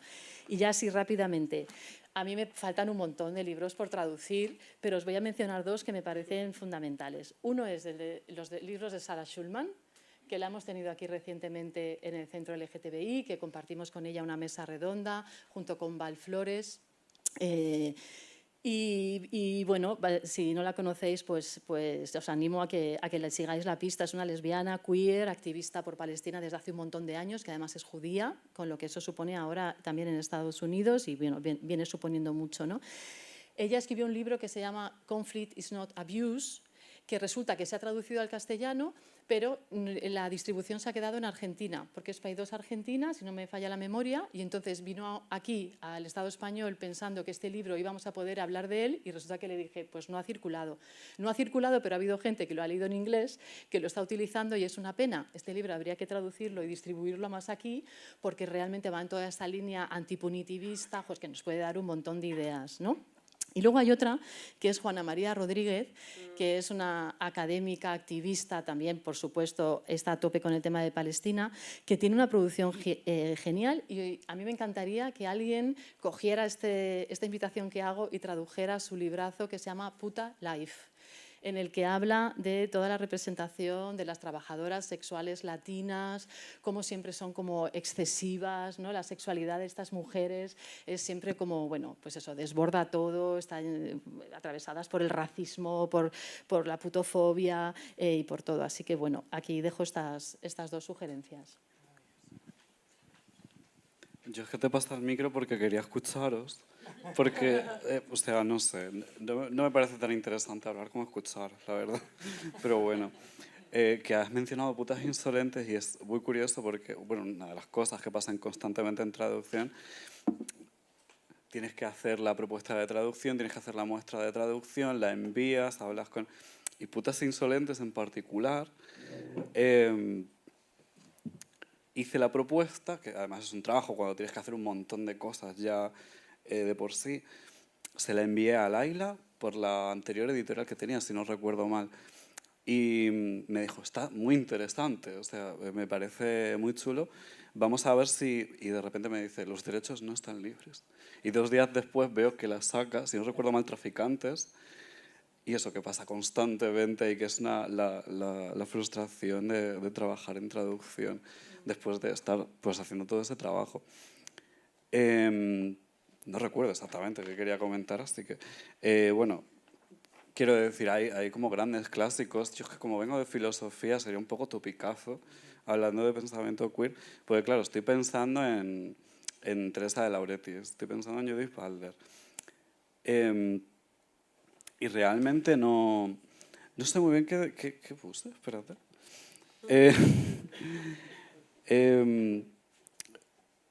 Bueno, obviamente, como además, ni siquiera fueron como las primeras figuras. Bueno, obviamente Teresa de Lauretis, que si no recuerdo mal fue quien propuso precisamente el grupo de estudios queer, bueno, el pensamiento queer, el queer theory. Pero más allá de eso, obviamente, ya están como los grandes antecedentes, las grandes figuras antecedentes, que obviamente está Donna Haraway, está Audre Lorde, y que no, digamos, hay que volver a reivindicarlas, yo pienso, obviamente. Que no me parece nada interesante lo que propuse, pero bueno, quería simplemente celebrar, porque el otro día estuve en la librería de Traficantes de Sueños en Madrid, precisamente, y vi Geografía de la Abolición de Ruth Wilson Gilmore. Y Eso ya no lo sabía. Estuve por aquí hace un par de semanas. Sí, que estuve por aquí hace un par de semanas. Es que como yo vivo tan lejos, me entero de tantas cosas siempre, pero me parece súper importante precisamente esta cuestión de ahora ha salido precisamente bueno, y todo el trabajo de las grandes en el sentido de pues las editoriales críticas como Virus, que hacen todo este trabajazo y que liberan muchos de estos libros.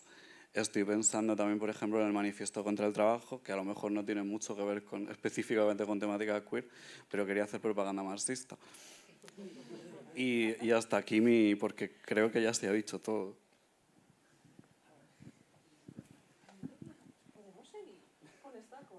Bueno, no sé cómo... Sí, sí, vamos bien de tiempo, sí. Un poco queer desestabilizar esta cosa de... Porque justo... Es que justo con cosas que ha mencionado Rosa... No, va a ser rápido, ¿no? Pero precisamente porque has mencionado a Audrey, ¿no? Otra de mis... y entonces... y sobre las políticas de traducción, ¿no? Porque, por ejemplo, Sister Outsider sí que se había traducido al castellano pues en 2003, ¿no? El libro... 2003, ¿qué he dicho? No, en 2000. Ah, en 2000. Sí. Bueno, 2000, vale. Y el libro original, si no recuerdo mal, es como del 83, 84, más o menos. Pero también quería... Porque aquí, pues una de las primeras intervenciones que hicimos como La Casita, con Manifest también, fue precisamente con Sister Outsider y la traducción al catalán, ¿no? de Sister Outsider.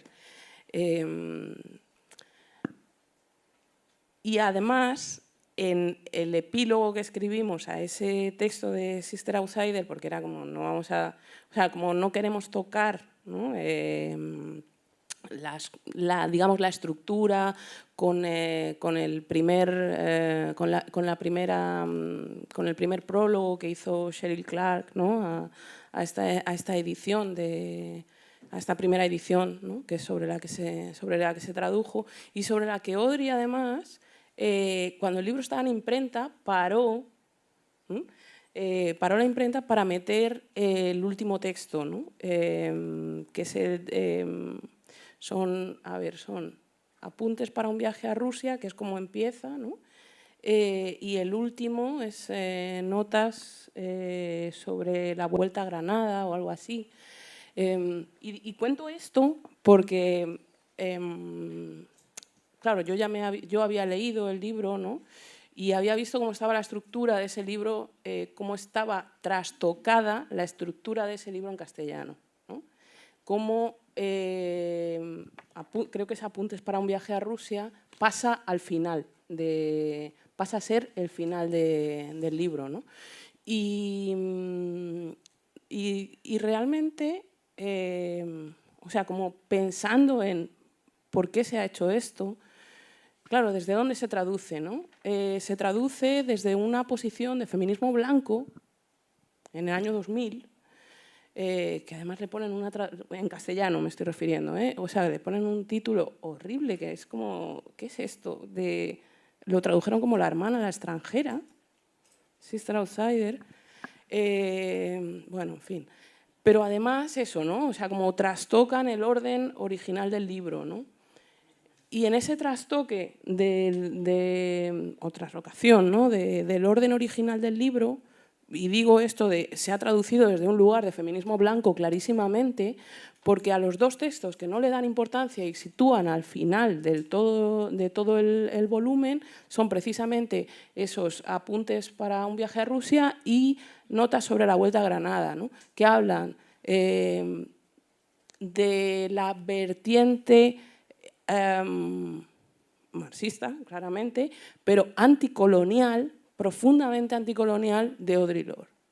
Y eso al feminismo blanco no le interesa y por eso pasa a ser el final del libro en la traducción al castellano por lo menos en esa primera edición que se hizo, ¿no? Y esto lo comento yo, o sea, lo comentamos, ¿no? Escribimos un epílogo a 4 manos y una de las cosas que comentamos en ese epílogo a 4 manos en la edición en catalán era precisamente esto, ¿no? O sea, es que aquí se puede ver la importancia que tiene estas cosas que decíamos, ¿no? de por qué montamos la casita, ¿no? Por qué se traduce, cómo se traduce, cuál es la intencionalidad detrás de una traducción u otra, ¿no? Hay otras vertientes que han interesado mucho de Audre Lorde, pero su vertiente anticolonial al feminismo blanco no le interesaba en absoluto, ¿no? No le interesa en absoluto. Siguiendo un poco el desorden queer, voy a apuntar otra cosa sobre Audre Lorde. Estoy muy de acuerdo con lo que estás planteando, pero fíjate, yo estuve en Argentina hace unos años y una compañera boyera, activista, había traducido un libro de Audre Lorde que yo no conocía, que es Los diarios del cáncer. Y va en la línea precisamente de qué libros interesan y cuáles no. Este de Los diarios del cáncer, que es un librazo. Exactamente, este no se había traducido y lo traduce esta compañera, que además ha traducido otros libros y tal, que ahora me acordaré del nombre, perdonad, ahora me vendrá, y es la editorial Madreselva, que de nuevo es una editorial pues, transfeminista, que están ahí como pueden autofinanciando los libros y tal, ¿no?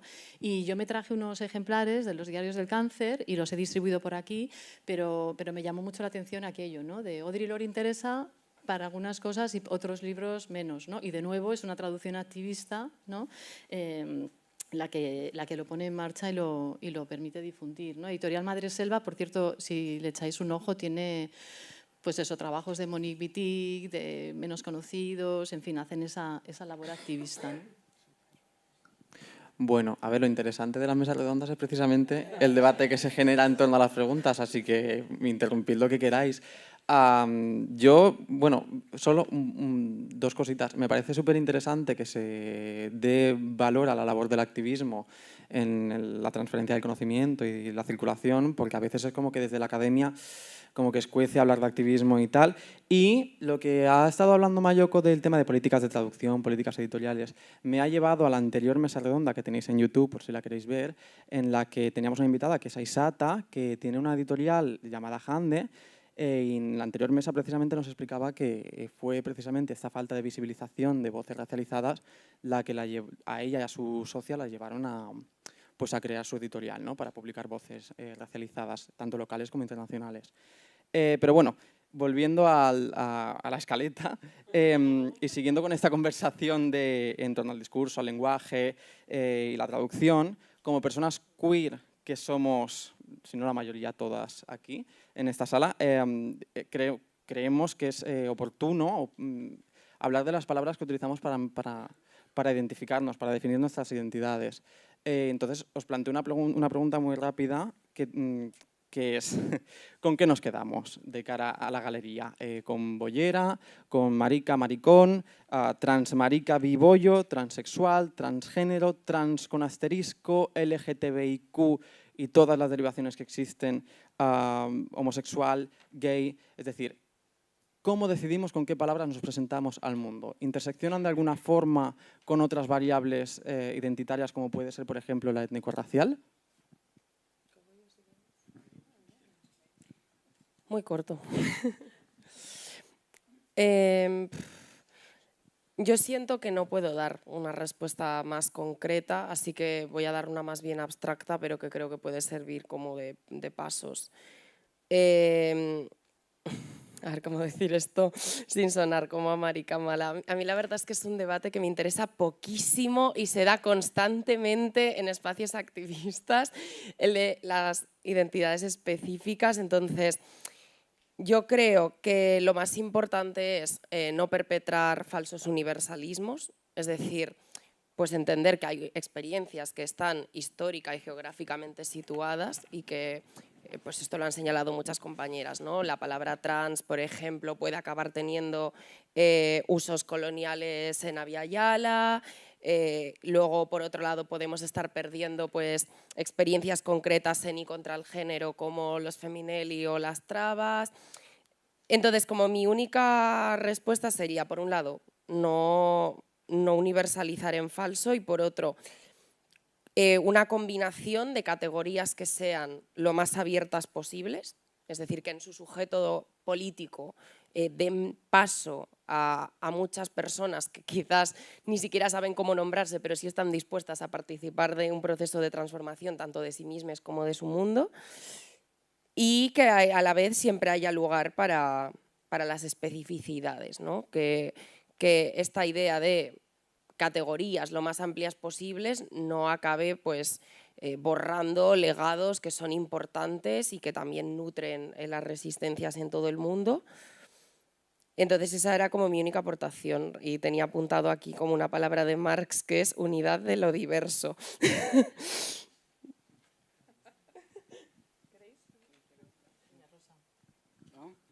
Vale,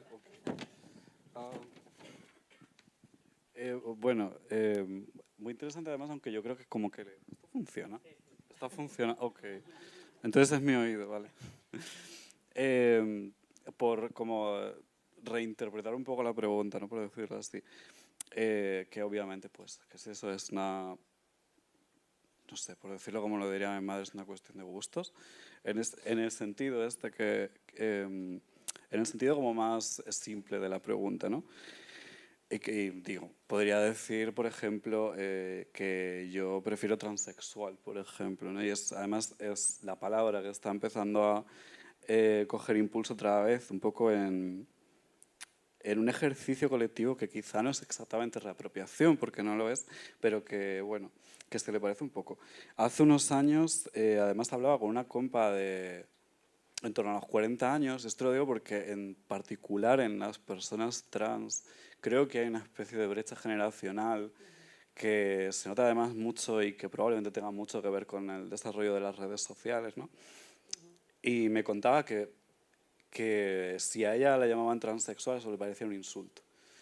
Y que, porque claro, se aprendió, digamos, ¿no? Que transexual es la palabra fea y que transgénero era la palabra como respetable. En ese contexto en el que pues, transgénero se comprendía como término paraguas, ¿no?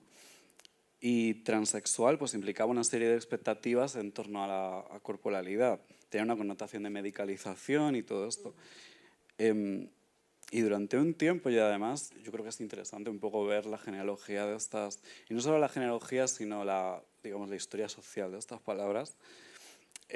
Transexual significaba, como lo decía una mujer, estuve a punto de hacer su autobiografía como escritora fantasma, y salió en la televisión repetidas veces. Bueno, estar completa, ¿no? Transexual es estar completa.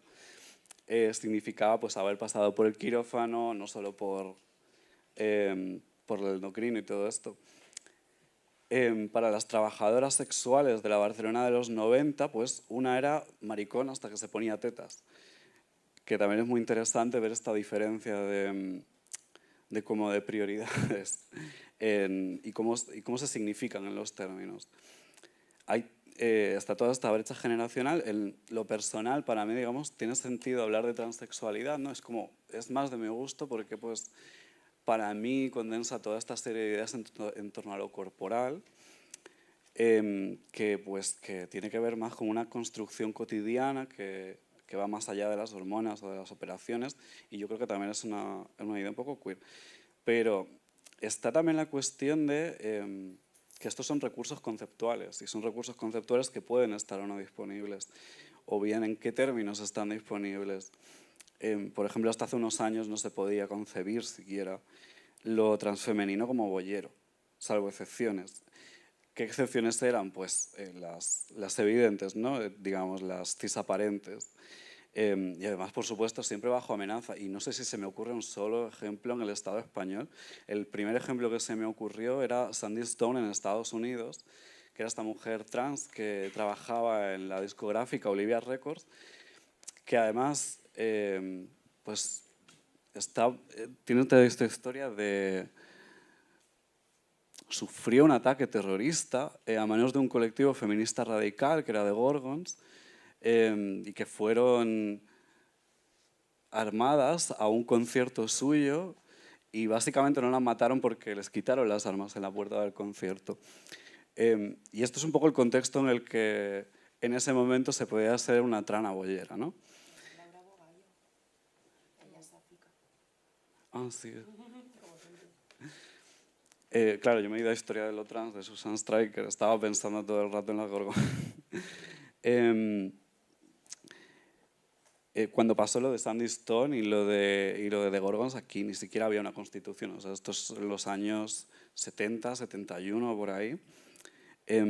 La idea de que una mujer transexual puede ser lesbiana, puede ser bisexual, ha dejado de ser absurda para las propias personas trans muchas veces hace relativamente poco, porque al final, obviamente, ¿no? Esto es una cuestión de construcción comunitaria, de cómo significamos nuestros cuerpos.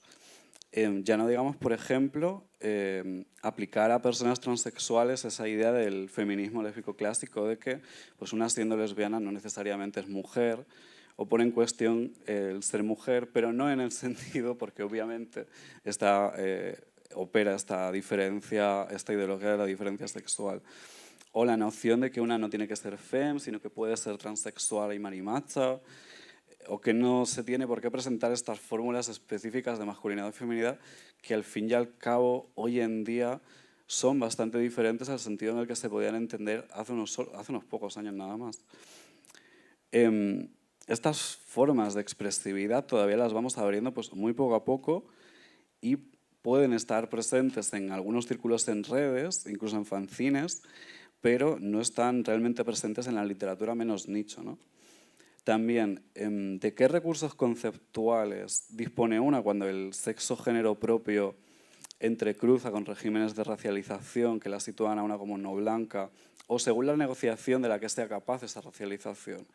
¿Con qué fórmulas expresivas cuenta una cuando, por ejemplo, pues es socialmente disfuncional o está en pleno episodio depresivo, ¿no?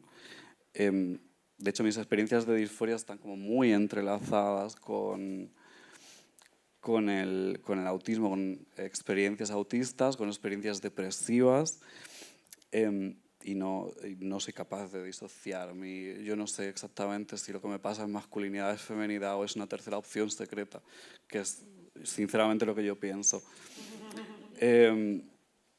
Y no soy capaz de disociar todo eso pues, de los problemas cotidianos que causa la depresión, esa falta de sentido y de futuro, es como se suele describir, ¿no? Porque es como la manera fácil. Puedes hacer como esa analogía con la tristeza, pero luego cuando no eres capaz de levantarte de la cama, cuando no eres capaz de ducharte, y eso ya no suena tan bien decirlo en público, y de esas cosas no se habla tanto. La gente cuerda puede hacer como esta clase de analogías, pero pues tenemos un concepto como muy cerrado y muy estrecho muchas veces sobre la discapacidad. Y en el fondo es que la palabra con la que nos definimos pues es una manera como de negociar constantemente, ¿no?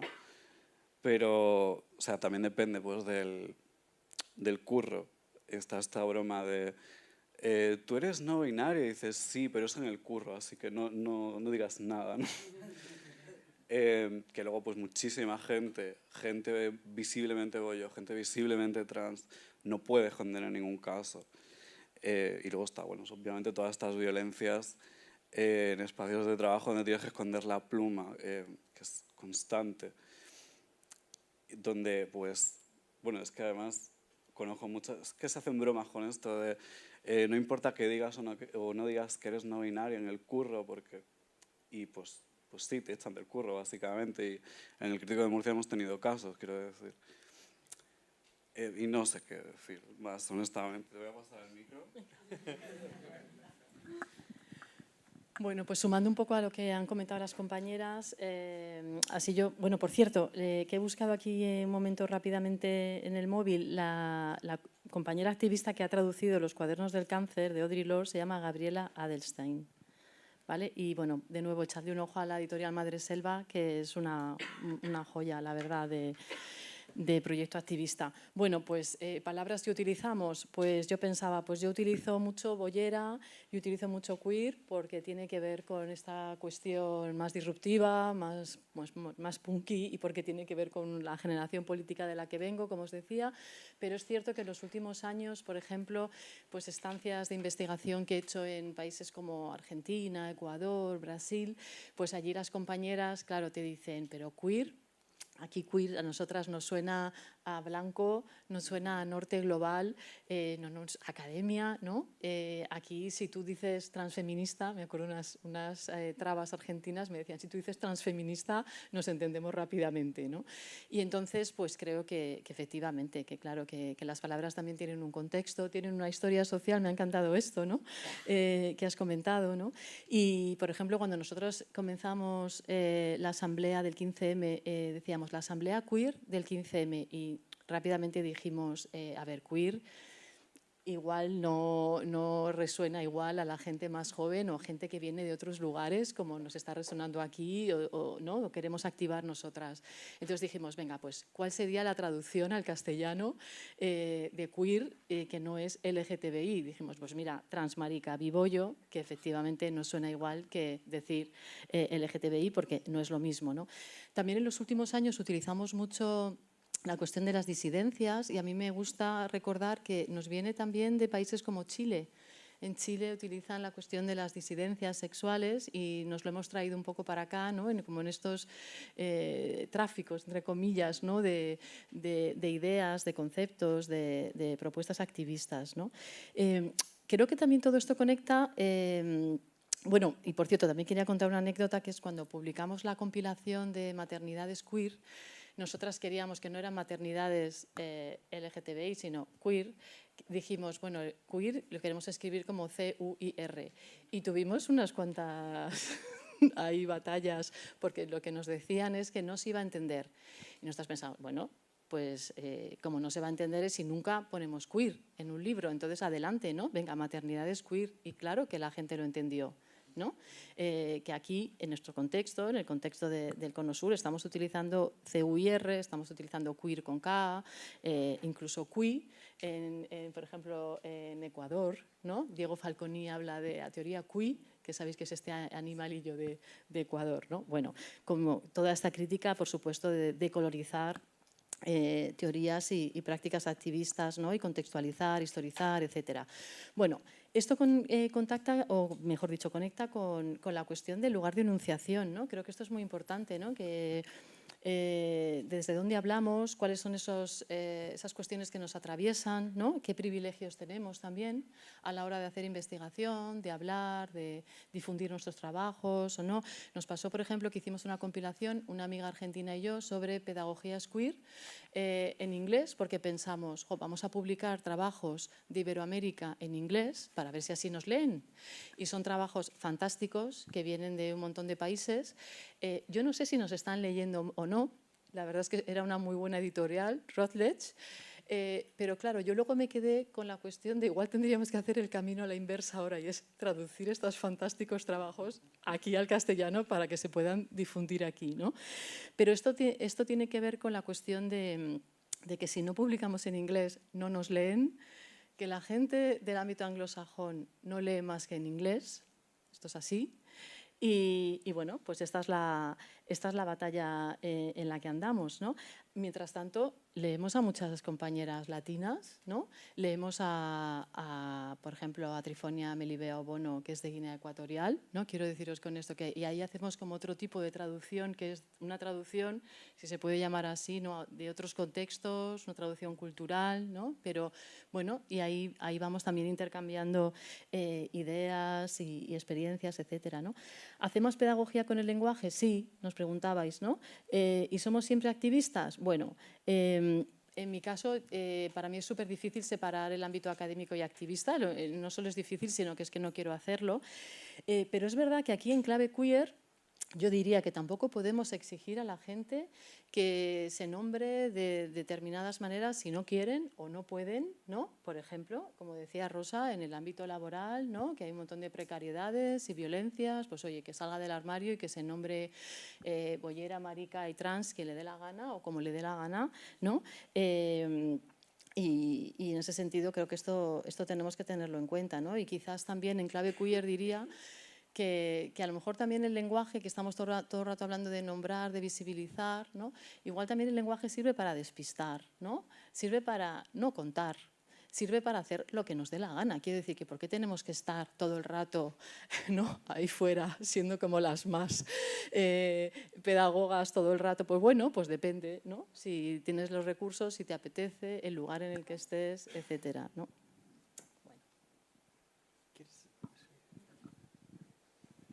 ¿Cómo vamos de tiempo? Pues mal. Pues mal. Sí, tenemos tiempo Bueno. para seguir hablando un poco más. Qué de cosas, ¿no? Yo, en verdad, esta pregunta, o sea, me pasaba un poco como a Ira, ¿no? Que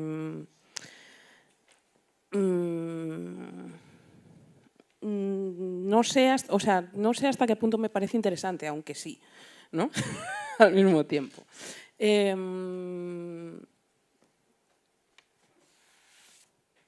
Por ejemplo, cuando me preguntan por mis pronombres, ¿no? Que esto sobre todo a través de la práctica académica, ¿no?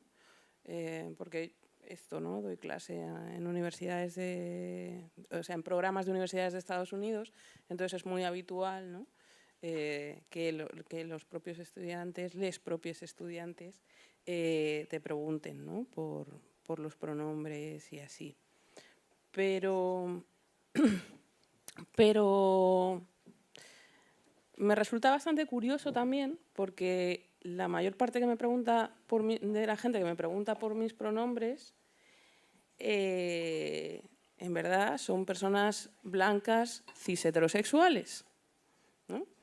Entonces es como, ¿por qué quieres saber mis pronombres? Y sobre todo, ¿cuál es la incomodidad que te produce no conseguir identificarme, ¿no? O sea, ¿qué eres tú? ¿Qué eres? ¿No?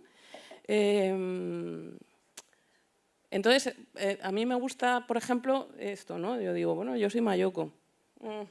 Ahí te quedas con tu incomodidad, ¿no? Y si quieres te explico, además, por qué utilizo mi nombre africano en este caso, ¿no? Que además lo utilizo aposta, no sé si está aquí puesto, o estaba puesto. Bueno, estaba, ¿no? Por ahí. Ay, no está entre paréntesis. Bueno, pues normalmente lo uso entre paréntesis, siempre lo pongo entre paréntesis. Es verdad que el paréntesis se lo copié a Lucas, que durante muchos años también utilizó el Lucas Platero, perdón. ¿Sabes?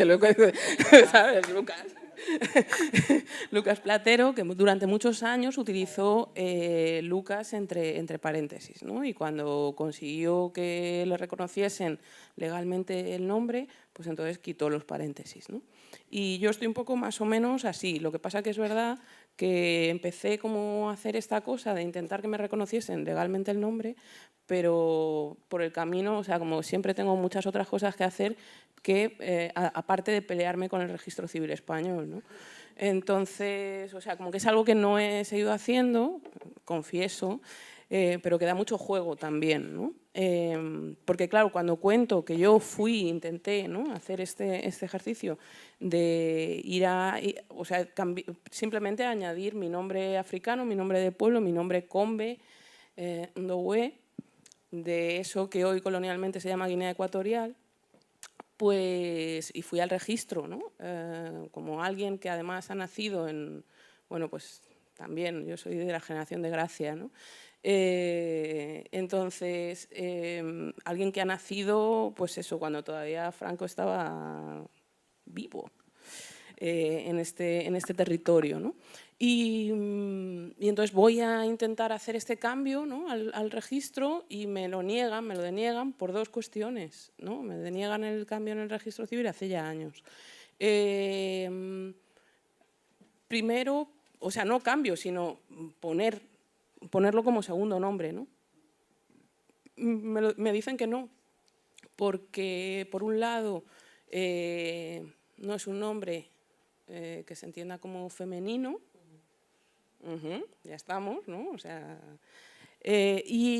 pero me dan otra razón, además, que siempre, claro, me gusta contarlas, porque las políticas del nombre y las políticas del nombrar son muy importantes, ¿no?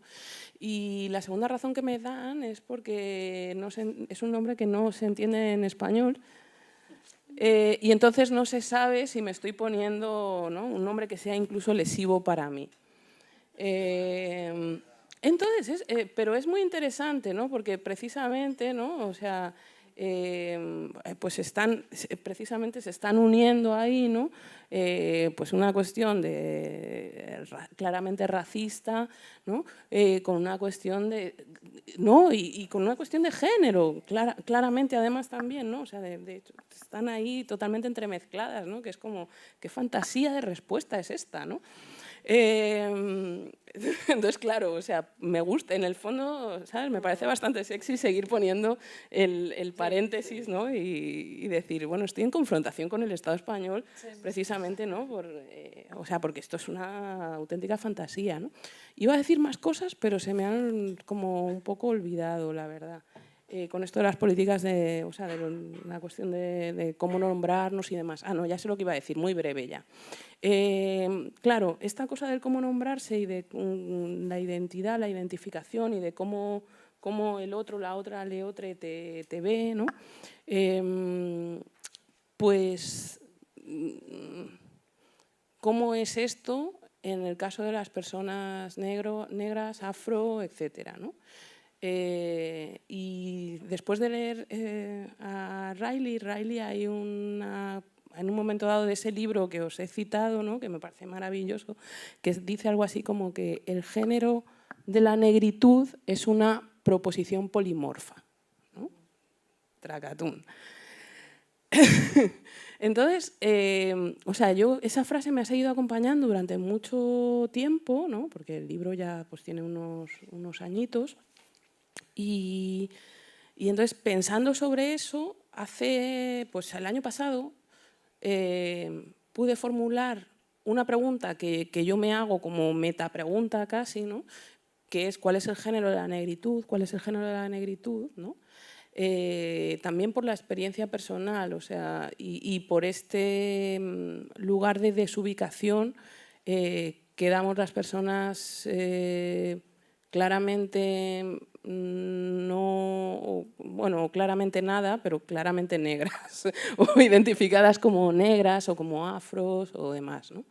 Y entonces tuve la oportunidad de hacerle esta pregunta a Oyeronke Oyeumi, que vino por aquí el año pasado, estuvo en el CCCB, y entonces en un conversatorio que hicimos con ella, pues le pregunté precisamente, ¿no?, sobre esto. Y entonces ella además me lo devolvió con otra pregunta, ¿no?, que fue, o sea, que ya me dejó la cabeza todavía más dando vueltas, ¿no? Y ¿cuál es la africanidad de lo negro?, me preguntó ella a mí, ¿no? Entonces, o sea, claro, es una cuestión irresoluble, ¿no?, pero está del género de la negritud, ¿no?, o sea, ¿cuál es el género de la negritud? Pero con lo que ya quiero terminar, ¿no?, es que se pueden leer o se puede hablar de todas estas categorías sin pensar en los procesos de racialización que atraviesan. Y eso lo dice alguien que ha escrito un texto que se llama Las negras siempre fuimos queer, también al mismo tiempo, ¿no? Pero porque reclamaba, ¿no?, toda una genealogía que sea también como emblanquecido, porque lo que ha hecho es emblanquecerse, ¿no? Esa genealogía de lo queer que era negra, que era mestiza, ¿no?, también, o sea, en el contexto de dónde surge el término como tal, ¿no? pero y al mismo tiempo también como alguien que tampoco tiene muy claro, ¿no? Pues esta cosa, ¿no? De cuál es el género de la negritud, o como dice mi querida, ¿no? Iquillos Piña, ¿no? Que tiene un texto que dice: yo no soy queer, soy negre, ¿no? Mis orixas nunca leyeron a Judith Butler, ¿no? Bueno, pues, o sea, como estamos, ¿no? En esa, digamos, en esa posición de incomodidad por diferentes lugares, ¿no? O desde diferentes posiciones. Ya. Vale, entonces yo creo que estamos llegando ya al final porque no tenemos más tiempo, porque teníamos más preguntas preparadas, pero yo creo que es muy interesante quedarnos esto de la genealogía del lenguaje, cómo podemos ser capaces, digamos, de hacer justicia a la historia, ¿no? Lo que viene detrás. De hecho, el término queer, que era una de las cosas que quería preguntar, ¿no? O sea, que quería preguntaros, debatir, que tiene esa connotación que en español la perdemos, ¿no? Para mucha gente, y parece que es como un concepto ahora limpio a veces, ¿no? La queer es teoría, es academia, de hecho incluso un término elitista. Yo hago teoría queer también, quiero decir. En cambio, en un contexto anglosajón sí que tiene a lo mejor esa connotación más de lucha, y con esto muchísimas otras palabras que utilizamos. Entonces, yo me quedo ahí, la posicionalidad, desde donde hablamos, el sistema que impera en los circuitos de edición, de quién escoge qué, cómo se traduce, se publica, etc. Creo que tenemos unos minutillos, quizás, ¿no? 5 minutos escasos, por si alguien tiene alguna pregunta.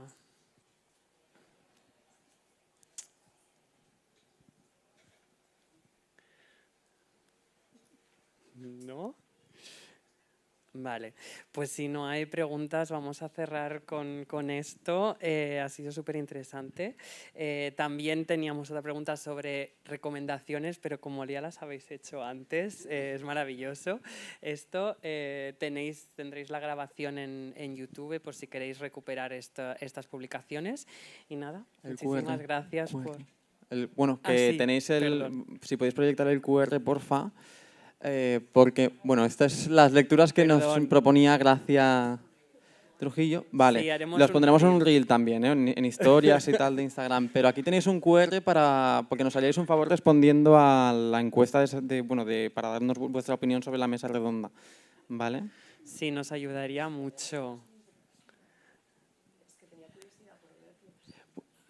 Si no, lo haremos un Déjalos. reel luego o te enseño yo la foto. Sí, es tuya, es la familia nuclear queer. Ah, sí. Todos son libros en rosa y en negro. Así queda. ¿No funciona? Bueno, y que van un poco en la línea... No, yo solo quería ¿Os decir... funciona el QR? ¿Cómo que no? Bueno, lo compartiremos también por Insta. Si queréis seguirnos es @shift_UAB y lo compartiremos por ahí para que podáis responder, porfa.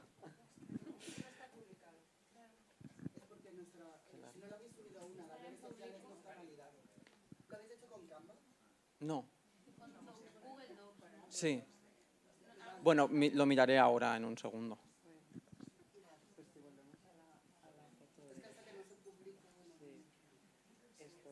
Sí, yo creo que este es un final un poquito más queer que el QR, que os peleéis con el QR y nada, nos pedían que si mandábamos recomendaciones y como os hemos yo creo que ya chicharrado con un montón, pues yo nada, mandé esta que de hecho es una foto que compartió Ira en las redes después de que presentáramos juntas en Bercana el libro de Vicente Lozano de ¿Qué es lo queer?